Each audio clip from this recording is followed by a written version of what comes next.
Ceux qui appellent petite sœur à un hôpital à Nakirkana. Voilà, merci. Wana ezaki interview to akordaki na maître Jimini o to malamu ete katier mo munene na niveau ya Matadi na Congo central. Alors, to prometaki bino dès le début que toza na plateau na biso elongo na ndeko na biso les katier oyo ayebani. Donc boko découvrir ye poso na cheche ba na lobby bo ba oyo ba kino zo kumisa ye. Mais beaucoup découvrir tout à l'heure. Na présenté bino Kacher na kombo ya Orly azali directeur technique na niveau ya attente mission Matadi et même na club place zo évoluer c'est lui le directeur technique. Alors na banza na opesi na nous sali d'été au sali bakinyo. Voilà, te uti ko landa interview ya Jimini na banza Jimini aza vielu aza Kacher lelo te aza Kacher moko bandi sport le loté ya kala mais na niveau ya province ou bien na attente azana tâche nini Jimini a vraiment entraîné provincial et à ligue ya 4 ya Congo central. Voilà, maintenant azana hôpital. Est-ce que bino bakache bozole ka pe on rendre visite? Oui, tu auras rendre visite plusieurs fois, tu auras rendre visite. Ah, wana bravo, bravo en tout cas to sepeli makas. Alors d'été Orly tu as dit que le combat est bundamaki na niveau Kinshasa et pas y na niveau Matadi Bokendaka Bozaki je crois à 3. Tozalaka na Matadi tozalaka mibale na mibale hein province union sur Congo central en général tozalaka ba 6 quartiers 6 ou 7 quartiers 6 ou 7 quartiers voilà. Bon tant bino bokei na niveau ya Kinshasa mais quand on rebete sur moi les solo ezaki ndenge po bouti province bokei na capitale. Na capitale kuna boke kuta ba quartier musu deja bayaka bokuta na bobunda mais ba musu boyeba na kité ezaki na ndenge na bari nyango. Donc merci Bakindo pour la parole pesingai. Donc ezaki compétition moko c'est la toute première fois compétition ni bundama niveau RDC. Ezaki interprovince. Donc chaque province to kenda na kin to kenda représenter. Mais ezaki pendant nous ezaki compliqué. Ni ne serait que c'est compliqué. Donc on a différentes provinces. Donc toutes les provinces il y a RDC tozaki na kin et bundamaki na 3 sites. To bundaki on na Sina, to bundaki on na Lemba, final to bundaki na Martyr. Donc ça ina étape na ngo. Étape. Nous on a ka championnat ndenge ça ma phase de poule, quart de finale, ti finale salamaki. Ce que yo suka na niveau ni. Donc ai na polaki na demi-finale. Na demi-finale. Ce que na Matadi ya bozaki yo na nani? Na Matadi tozaki na Bulabao. Bozaki na Bobo. Ce que ye Bobo suka na niveau ni. Bulabao ya longaki avant et le osaki akata na azwaka choc na deuxième journée. Ah bon pone ya longola ki choc ya côté. Ah. Ba choc mususa mekaki bikaka ezaki na makasi. Donc to puyaki mais isimbaki. Donc to ba Bulabao akatanaki. Après yo continuer tina demi-finale. Siko combat no oyo ya demi-finale wana opolaki na nani? Na bopolaki na kachango komoni nani aza ya province ya Grand Kasai. Ya utai Grand Kasai. Le tema ya mesana kulia ba bukula ba seka okoki ete. Okoki ete mais kombeza epena tellement makasi. Moi monaka Congo central pesant ba kachango makasi. Bon siko ndenge bokendaki wana. Afa bokere secteur mo bozaki na préparation na niveau ya province. Siko nam tozaki comme promoteur ou bien ou finançaki pour nous bino en charge ya préparation na niveau ya Matadi toute la province. Na préparation ndenge zaleka ke ndenge biso awa province ya Congo central chef li ma ville Matadi. Donc biso na ville Matadi en tout tozaki des quartiers où nous avons préparé compétition ni to bunda manakin ça côté ba quartier musu bazali na mwanda chaque mutu azali na ndenge ya ko préparer mais biso awa to préparer ki mutu a soutenir neti mois de mapa mutu a soutenir nga pour la préparation ezali docteur Sam oya hôpital ya Kiambo hôpital ya Kiambo comme médecin directeur donc bravo na médecin directeur docteur Sam na hôpital ya Kiambo to peso longo na puisque na bi ke type wana tika ba sportif te si y a un problème à niveau ya ba sportif en tout cas a tchaka bina maboko en tout cas longo na docteur Sam une fois de plus continuer ko sunga biso nzambe moko yebi alors tant que si la préparation à bino pour que les soins à niveau Kinshasa c'est toujours docteur Sam ou bien on a ce que comment qui les finances et outaki na niveau de la fédération fédération pena ils ont dit grand coup pour la monnaie peut des témoins te moi les bundi oui hein donc les finances pena outaki à partir de la fédération tara compétition menene pena oze pena mbongo tiki famille bana okepe kuna to bundi to pese ba résultat bien mariko pour la presque biso tout au quatrième biso ba quart de finale ba biso ba demi finale alors bon siko net na yo nini penga ya motuya à part mbongo na ndengo kendaki ozongi oyo eza pinaki no botolobi te ko kufa mais ata un jour okufi na yo bana pe ba kolobaki non papa na biso akenda ko buna na Kinshasa tango ayaki na eloko boye ezaki ni to ezani moi esengo moi de ma part epesenga esengo eza d'abord ko participer na compétition munene bongo ezaki chose facilité voilà tango ba quartier surtout na province ya Congo central mais te banano boto zaka biso mibale yo vie na yo oncle hypothèse que yete muto influencer kuna ki non bo chape comment moi na te bongo te musala ndi muto sala pona koma na niveau wana pona bimena nu oyemo yebi championnat tanti utobunda tobundaki on pe na père na ngai wazana kinkanda père na ngai Jimini tobundani finale ya style classique tobundani finale mareto a gagné na choc mais père bimo hôpital faut tobunda retour a gagné na choc comment kana oui faut la kana ya bima na hôpital bongo to oyeba ndenge to tika bilo to ye muto ko lobela kutu yete donc résultat ni mutu esala bongo mpona komona baniveau eza te ke père ndenge aza influencé a mwana koko le poati tozwa ye totya ye wana non mosala mpona aza mwa baattribution mosusu na géraka bakindo bosanaki ntango na émission ntango tobandaki na présentation mwa eloko mo nayebi te soki bosana koma dt provincial dt provincial ya ligue ya kati ya Congo central voilà bon toko revenir kuna eza mabe te ntango yo oke Kinshasa obundi c'est vrai besoin ki bambongo mais est-ce que eloko moko te zolakisa ke muto a participaki te wana ekozanga te kokenda compétition munene bongo malheureusement tonga tokutana ministre na biso ya sport Didi Bidimbu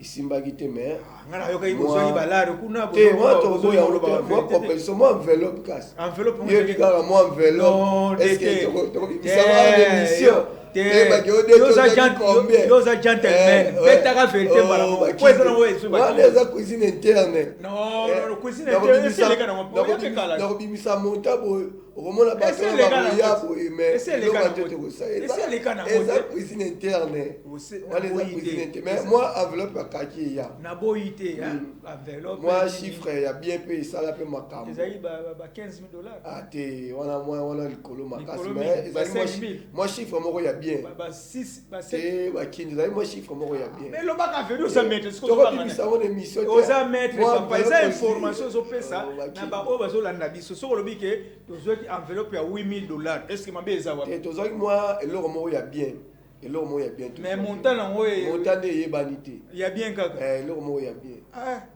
oyo komika mosusu maître azobanga koloba vérité maître montant tozwaki etango kaka yo oza no maître mwa babimisa ngo na tv eza te tozwaki ntango tokobima na couleur oyebisa nonga te wana ekozanga te ntango tokobima na biso na oyebisa voilà sikoyo oyo etali bamédaille badiplôme oui badiplôme ezali na mimiongo mpe na plateau en tout cas brevet de mais bon en tout cas bokolimbisa ngai normalement ndeko Kevin fala bendango balobani ko capturer ndeko Kevin fala capturer ngo mais toyebi te en tout cas ndeko Kevin vous êtes obligé ya kosunga biso pour na capture tozomona République démocratique du Congo ministère vraiment tokotanga ngo oui soki eza déjà capturé okosunga biso voilà natengamisi mwa moke voilà bon l'essentiel déjà tomoni bopermettre nga na tanga République démocratique du Congo, ministère des Sports et Loisirs, Fédération congolaise de catch, FECOCA, Conor, brevet de mérite numéro 22/2000/026, La Fédération congolaise de catch atteste que les nommés Lubaluka Diankenda a participé au tournoi interprovincial de catch entre les provinces après Katanga, Congo central, Kwilu, Kasai oriental, Kasai central, Kolwezi et Kinshasa, première édition 2026. Du 26 février au 8 mars 2026 au stade des Martyrs de Kinshasa. En foi de quoi, c'est brevet lui est délivré pour faire valoir ce que des droits. Secrétaire et puis signé, fait à Kinshasa le 9 mars 2026, président de la fédération Blaise Mambo. Oh, mais ils n'ont pas ça, c'est comment Mambo? Président Mambo. Bon, pas ça. Pas ça, il y a comme vice. Ah. Ok, donc on a sikoyo, tout ça trop sire, hein? Donc on a ndimi sikoyo, akenda iko muna po, bakombo yo, na yebi yango. Yebi bakombo na yango, ta on atangi na moni bakashi wa signature na ndimi. Alors, ba média peut te moni ya kuna ka to ya makamusu. Kuna ka bon onyo so mona oni. Ah. Donc bon ngana osimba na ngate kota musu ya osimba. On peut se permettre permission osimba, ezala moni logo te. Bon, biso to ala biso catholique. Donc voilà. Hein, ba médaille yango ya nolo, hein, en wolo. Yango yo DT azwaki na Kinshasa yeli biso na niveau ya province de Congo central. Alors, tabine ko comme na province na carte ya province bozungi na province de Congo central. Est-ce que bokene ko présenter ba biloko na ba autorité na biso net na ministre du sport, soit na maire ya ville ou bien na gouverneur de la province. Ba monaki bo pesa information? Oui, ba konjina biso ya ligue ba kotisaki mkanda pour yebika hiérarchie n'ezaka trop que directement bala moko na gouverneur. Il faut que ligue ba commis et continue chef de division sport il ne peut pas biso arcer pour to kutana na ministre sport mais to kutana na ba quantité pour par rapport ya décalage ya changement ministre sport ba longole batindi boy ba période wana mais jusqu'à présent na to kutana ba autorité na biso te ya province ya Congo central. Est-ce que bolamo lokola ba changer ministre mususu bolamo ce dossier il faut elamuka pour ça ba titre et outi na niveau national il y a ba province différent il faut ba continuer mona ba titre mais jusqu'à présent na ba monia moté. Ah voilà. OK, voilà on ezaki tolingaki tozwa vraiment ba précision na oetali bitumba o ekondai ko bunda ma niveau Kinshasa il y a interprovincial hein interprovince. Voilà, qu'est-ce qu'on avait écrit Bolimbisa Balobi ko tricher ça on peut m'abêter tournoi interprovincial. Voilà, je suis dans la bonne voie interprovincial. Alors na yebité na ngambo wana kuna sukia kolobela susu ezali. Te ya koloba mingi za tozana moi festival moi. Non, to ya mo siko tozonga to kota mais na o etali ba bitumba obo kinde ko bundana. Donc bitumba to kinde ko bunda donc ezali penza opesi mbo boyi. Donc soza mobali te okokato kimba. Et arrivé ba quartier muso bonika première journée bo na bundana nga souté. Bon, en tout cas ezala ngo na cadre ka koyeba. Bon, na niveau ya mwanda kacheni na kende Kinshasa. Oya kende Kinshasa zaki Pape Kozis. Bon, yeba a évolué qui comment? Oui, il peut évoluer. A katani na niveau ni. Biso na to katani na demi-finale. Na demi-finale. Bon, tatampoya. Tatampoya ya zaki disqualifié. Pona manque de respect vers l'autorité. Donc moi na ya zaro bunda roi Congo na pesembo te place azali. Moi loko moko salama ki wana yebika mama ndenge ezalaka babaki ke kokotela mutu te. Mais ya koteli mwana le babité o il faut te déclasser na compétition. Donc moi loko ali salama. Pour sport on se règlement ezalaka sans règlement moyen sport etambel bosso ezate. Voilà, merci d'être toujours que mali na ko chité et pas wape en tout cas ba grand salam na ingénieur Hermane Kinkondolo et pourquoi pas na ingénieur Sylvain Boyenge bambote ato bisika bozolandela émission Atlantique Bankino et pesa wana les grands mukwesu. Alors tozui fuite d'infos. Il paraît fédération en collaboration avec le ministère des Sports et Loisirs bazolinga ba organiser ba combat. Ba combat na il paraît ba français ba kozala ba belge bakozala ba togolais bakozala ba nigérien bakozala ba béninois bakozala ba gabonais bakozala ba congolais à Brazza bakozala ba angolais bakozala na ba sud africain est-ce que information na ezana no ndenge nini soki eza bongo au confirmer soki eza pe bongo te oui bakini eza penda bongo exactement eza bongo donc eza penda gala moko ya makasi gala international donc eza penda bongo presque ba différents pays nyonso ya Afrique na quelques des pays ya Europe. Europe na moni batangi kaka Belgique na France. Belgique na France des pays ba ya voisins bon peu bazala. Voilà, OK. Bon, ndenge o confirmer ce que kombana ekozala to boité mais to kena na ba organisation ba ring we ko est-ce que bon na niveau ya bino na province bozo ko se préparer comment? Oui, na ndenge na biso ya province ndenge kaka bakonzi na biso ya ligue babwaka déjà mbela donc chaque ba quartier place oza on a zaka na Mbanzangungu on a zaka na Kipese pour ndenge tozalaka boye ligue aza lokola gouverneur ya province ya Congo central mais tozalaka pe na ba attente o ba dirigeaka biso donc attente ya zawana tanga attente ya zawana akobwaka mbela na entraîneur ya ville ya Matadi 500 bakokwea na pese mbote place azali yende mutu azo organiser entraînement donc bando ko pardon de théologie 500 comme nani akoma entraîneur ya bakatia ya ville Matadi. Donc merci na bakokwea continuons d'été akoma entraîneur ya ville Matadi donc chaque quartier pour nous tous à part non ba club chaque quartier a un club naï donc tous travailler chaque jour ton midi pour comme chaque dimanche tout ça là moi pour kuta na différents ba quartier ko ibaka ninga ko travailler ya ko préparer. Alors voilà wana eza maloba ya DT Orly a rassurer biso ete ba bagarre wana donc ba kindu wana ekozala.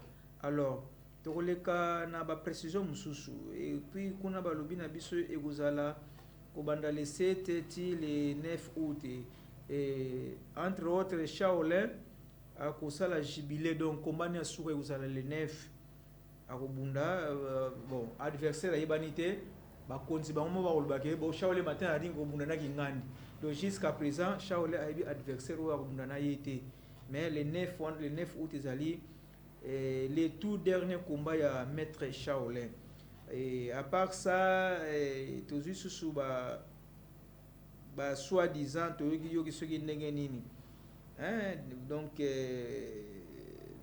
bon entraînement to éviter ndenge tolobana bozo travailler individuellement mais dimanche boza na collectif et c'est déjà eloko moko ya bien. Alors ceinture ya maître to catcher oyo ya yamba kocha catch na niveau ya Congo na niveau ya RDC maître Pélican bakochango Angers et tant bakochango Angers ezali ba catcher bakowela yango na yebité place wana oiko expliquer biso penda nini pour ba fédération en collaboration na ministère des sports et loisirs bakozwa ceinture ya Pélican oyo ya kocha catch na RDC bakocha wana pour bawela ceinture wana siku na yebité banana na bawela ceinture wana donc presque ba catcher nyonso kaka donc il va resala boy ba ebiki dans chaque province ba trier quelques des quartiers ba par exemple la province à Congo central basé 3 quartiers kuna basé 3 quartiers donc ndenge événement wana pour événement na ezaka raté que donc les événements mo ya makasi kozana ba attribution belé ndenge événement ekobundamela ndenge zomona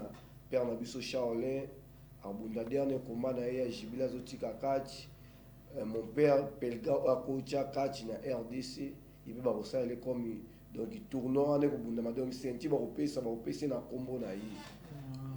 Voilà, merci.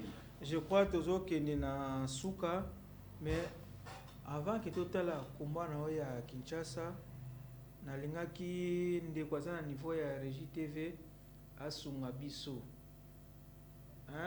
nani ndeko Kevin okusunga biso yo mtoza niveau ya Régie TV tokokota nano en tout cas boko limbisa ezalaka bongo soki donc boko limbisa toza na sango moko ya pasi ya mawa na niveau ya Matadi tuti ko perdre un grand footballeur na kombo ya Mabiche Beck Miché azalaki joueur ya tout capable de Lima asala ba exploit na niveau ya Matadi na Lumumba kutukolobela te aza originaire ya Lemba na niveau ya Kinshasa aza mona Lemba aya na matadi tanga pe na matadi awa beta pe bale asala oyo asala.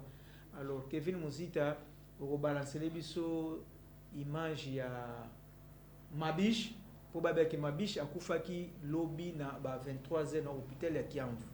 On soyez baki Mabiche aza suna bomo ité akufaki tozokolela Mabiche mais ba programme susu soit boko pe ko contacter nga na ndenga privé na numéro na ngai parce que akufaki kaka lobby ba 23h et les lots tozala bongo de à partir de lobby dimanche ne toyeba siège to place to kocha et matanga ekozalela wapi mais azali mutu abande vana na camp foyer toyebite soki ekozalaka soki famille ko décider matanga ezalaka na camp foyer to ba ko déloger ngo ba mema na site musutu.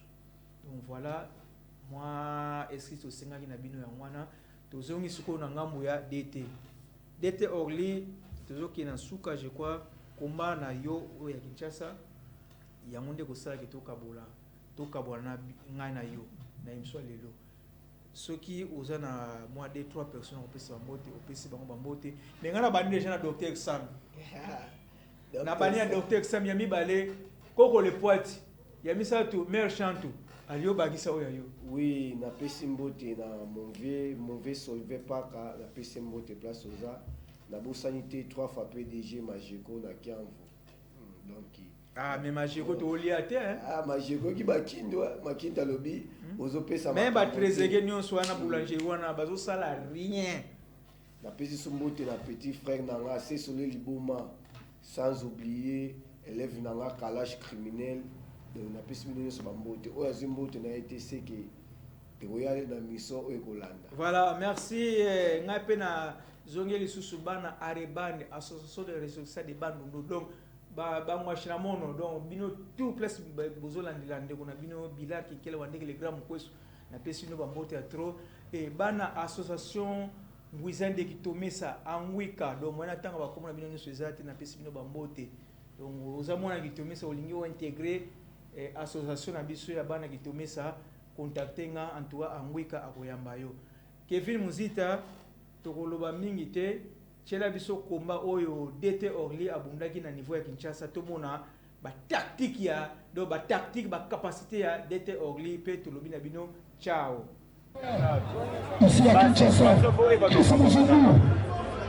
Voilà, wana musungu lempinga zona nani pesa na yo déjà Akim troisième coup de sifflet